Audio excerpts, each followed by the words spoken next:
Brad Williams, Frugal Finance Duration Swaps. In an interest rate swap, two parties exchange payment flows.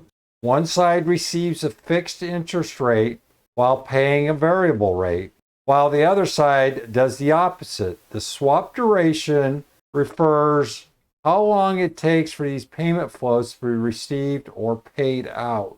Let's break it down. Received fixed swap. You receive a fixed interest rate and pay a variable rate. Pay fixed swap.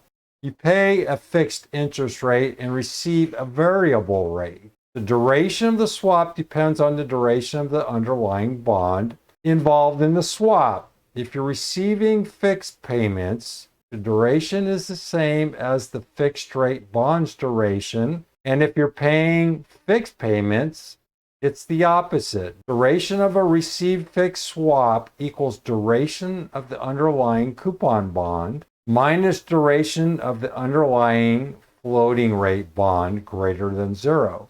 Duration of a pay fixed swap equals duration of the underlying floating rate bond minus duration of the underlying coupon bond less than 0.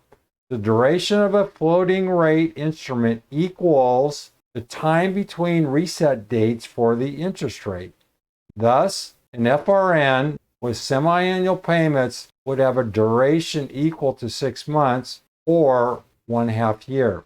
The calculations of the duration of the swap then really depends on finding the duration of the fixed rate coupon bond underlying the stop.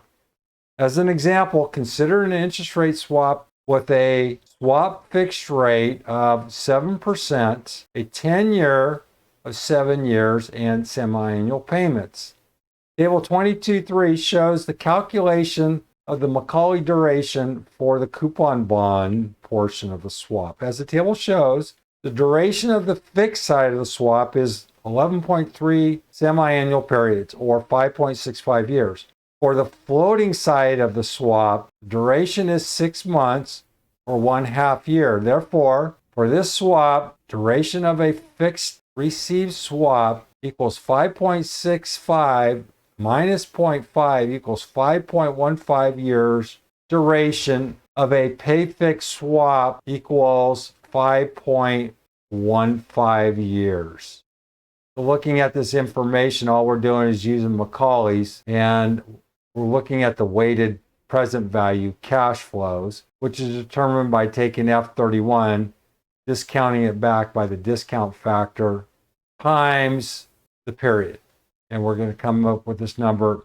Then we're just going to sum up the weighted PV, and here's our semi-annual duration, and here's our annual duration. Brad Williams, Frugal Finance. See you soon.